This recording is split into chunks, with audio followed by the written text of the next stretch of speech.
schools on the chopping block, and tonight thousands show up as the city votes on the future of some of those schools.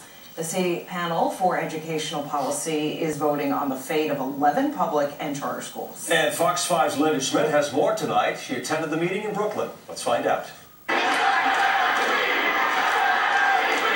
The crowd chanted, "Shut down Tweedy," which is the Department of Education's headquarters.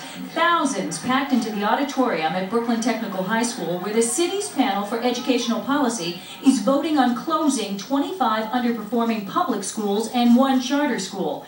Some parents and the teachers union booed the DOE and school's chancellor Kathy Black, saying they set the schools up to fail so they could replace them with charter schools. We will be calling on an official investigation on educational neglect. My question to you, Ms. Black, is what level of community opposition do you need to turn your attention to our public schools? And it was a battle between two sides, one fighting to save public schools, and hundreds of other families demanding that the DOE work faster to create even more charter schools. Union teachers against non-unionized teachers! Experienced teachers against new teachers! Charter schools against district schools! The haves against the have-nots! Why does the DOE wait until the schools are getting ready to close and then put the charter schools against the other schools that are closing? It's not fair to us. We're not here fighting for them to have their schools closed. Well, school closings is what we are talking about tonight. Things getting rather heated, as you saw, during a rally yesterday when 24 demonstrators, including 2 city council members, were arrested while protesting. Among those, Charles Barron of Brooklyn. Check out this wild scene. Go ahead, Mr. Barron. Save our school. Go ahead, Mr. Barron.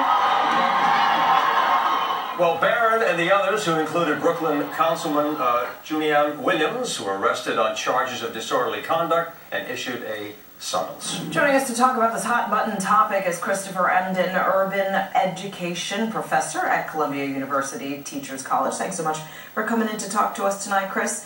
So 25 public schools, 1 charter school on the chopping block. Tell us, what do you think the impact of this will be, and where are these kids going to go to school? I think it's a great question. I think the impact really is going to be that you're going to have a bunch of students who are in schools, who are comfortable in the places they were in, having to be displaced and having to go elsewhere.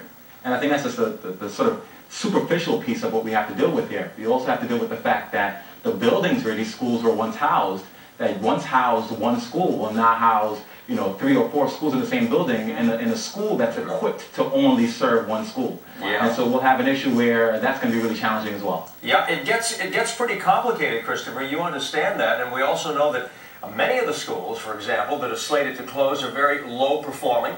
There are many who are asking the question why people are fighting to keep them open. Tell us about that. Well, the really interesting thing is that we hear this term low performing quite often, but there's never really a clear definition of what low performing is. And so if we're looking explicitly at the test scores, in some cases the test scores aren't so great in these schools. But we also have to look a little bit more broadly and find out, these are schools that have been in the communities for ages. I, for example, went to Brooklyn Technical High School, and so actually, ironically, did Jumaane Williams, who was arrested earlier. And one thing that's very important about city schools is the reputation it has, the connection that folks have to the schools in their community. Big schools like Columbus and that have been there for ages and have been staples of the community, to close them down is probably not a great idea. Now, this is not to say that having smaller schools isn't great. I mean, it's always great to have smaller schools, but perhaps the best bet is to create sort of small school communities under the umbrella of the larger school, then shut down the entire school, and oftentimes replace it with a place that has the same problems that the previous school did. So Chris, last year the teachers union and parents filed a lawsuit stopping the closing of many of the same schools that are in fact they're fighting for once again because they're on the chopping block again. So who's to say that this process isn't just going to continue year after year? I think that's a brilliant question, and the thing is that we don't know if it will happen year after year. But what's important for us to recognize is that the reason why that process went on last year, where there was a fighting back and forth, because it was ruled that it was inequitable to close these schools without a clear justification for why they were being closed. the formula for who is going to stay open and who hasn't is not really transparent. And that's why a lot of folks in the communities are so frustrated, because you're closing a school that's been in the community for ages, that in some instances are the only places where the kids find solace, and now you're not telling us exactly why they're closing, and that's really frustrating. And to be frank, we don't know whether or not this will go on again. And the core of this is that rather than closing schools and reopening them and sort of going through the same cyclic process, we are better served finding ways to make sure that the students in schools' needs are met academically. And if that happens, then we won't have to worry about closing and reopening. We'll be meeting the needs of the students in the schools. I understand. This is Chancellor Black's first big strike into the school closings now. She was booed, you understand, at a similar meeting 2 weeks ago. So how does this bode for the rest of her time as Chancellor?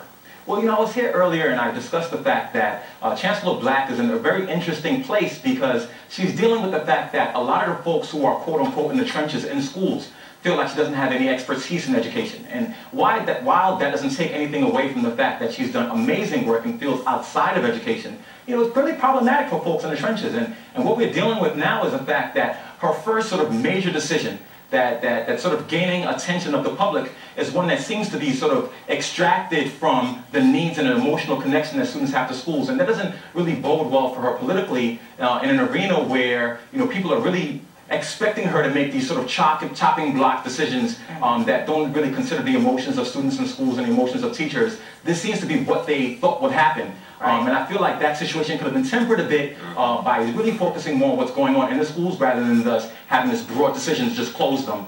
It doesn't sort of bode well for the reputation she has in communities. Well, Christopher, we certainly hope that the children aren't sacrificed through this whole process. We thank you so much, Christopher Emdin, for coming in tonight. And we ask